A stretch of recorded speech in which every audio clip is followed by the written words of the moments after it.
बिस्मिल्लाहिर्रहमानिर्रहीम। अस्सलाम वालेकुम। Welcome to recipe one. आज मैं आपको ईद की एक नई रेसिपी बताऊंगी जो कि ईद के मौके पे ज़्यादा ही पसंद की जाती है। बच्चे बड़े सब शौक़ से खाते हैं और गोश्त भी हमारे पास वाफिर मकदार में होता है, तो मुख्तलिफ़ तरीके से हम इसको खाते हैं और मुख्तलिफ़ डिशें बना के इसको जो है ना हम अपने घर वालों को, अपने मेहमानों को पेश करते हैं। आज मैं आपके लिए एक आपकी फरमाइश पे, बल्कि आपने फरमाइश भी की हुई है कि नमकीन गोश्त कैसे बनाया जाता है। आज मैं आपको नमकीन गोश्त बनाने का तरीका बता रही हूँ, क्योंकि आपके सामने बनाऊँगी। सबसे पहले मैंने जो है ना गोश्त लिया है तकरीबन 2 किलो। ये बकरे का गोश्त है, छोटा गोश्त, और धो के हमने इसको साफ़ कर लिया है, बिल्कुल खुश्क कर लिया है। अब इसमें जो मैंने चीज़ें डालनी हैं वो है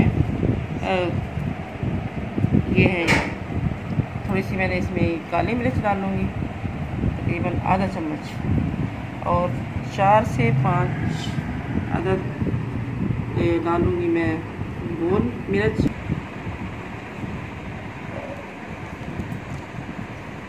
तकरीबन अपने हिसाब से इसमें आपने नमक डालना है, जितना आपने टेस्ट रखना है। इसमें मैं तकरीबन 1 चम्मच नमक डाल दूँगी, ठीक है। ये दूसरा जो है ना लहसुन अदरक का पेस्ट मैंने बना के रखा हुआ है, 1 चम्मच मैंने लहसुन अदरक का पेस्ट डालना है, ताकि ये गोश्त की स्मेल भी ख़त्म हो जाए और खुशबू भी इसमें अच्छी रहे। आइए चलते हैं हम अपनी रेसिपी की तरफ कि हमने इसको कैसे स्टार्ट करना है। अब हम अपनी रेसिपी स्टार्ट करते हैं। सबसे पहले गोश्त को मैं पतीले में डाल दूँगी।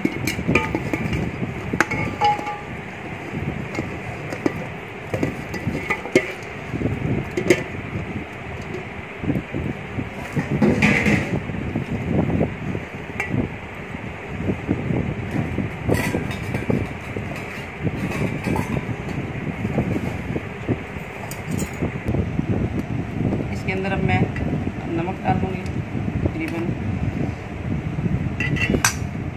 और 1 चम्मच लहसुन का पेस्ट,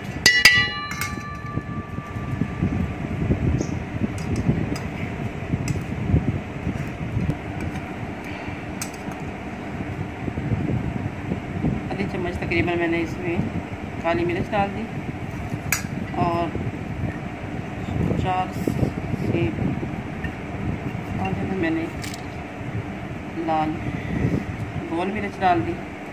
अब इसमें पानी डालेंगे थोड़ा सा, ताकि ये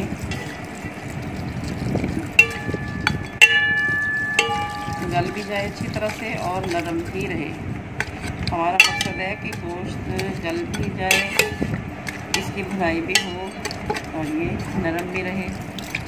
बहुत ही मज़ेदार और अच्छा गोश्त या हमारा मज़ेदार डिश है।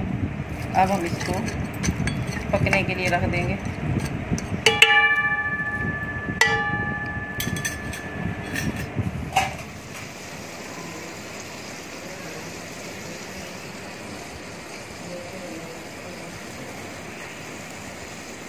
गोश्त हो गए।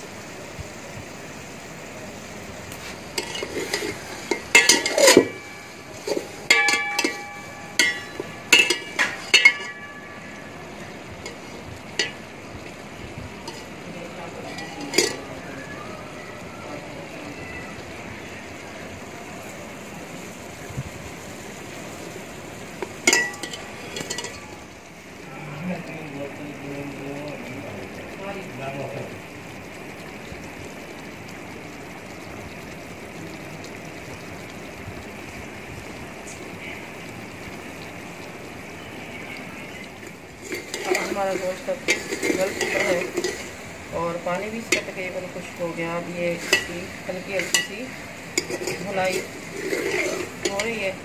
इसमें हमने ना कोई घी डाला और ना ही कोई ऑयल, इसलिए इसका अपना ऑयल है इसमें से निकलेगा। गोश्त की रोटी भी नरम हो गई है और इसका टेस्ट भी बहुत ज़बरदस्त है। अब हमारा गोश्त गल चुका है और पानी भी खुश्क हो गया इसका। अब इसकी भुनाई भी हो चुकी है तकरीबन। इसमें मैंने कोई ऑयल ना मैंने घी डाला ना ऑयल डाला इसके अंदर। ये इसका अपना ऑयल है कुदरती जिसके अंदर होता है। आप इसको बड़े गोश्त का भी बना सकते हैं, चिकन का भी बना सकते हैं और बकरे का भी बना सकते हैं। जो आपके पास है जैसे भी है आप इसको इस अंदाज से बना सकते हैं। हमारा नमकीन गोश्त अब रेडी है और इसको डिश आउट करेंगे और सर्व करेंगे। आप इसे ज़रूर ट्राई करें। मिलेंगे फिर अगली वीडियो में। अल्लाह हाफिज़।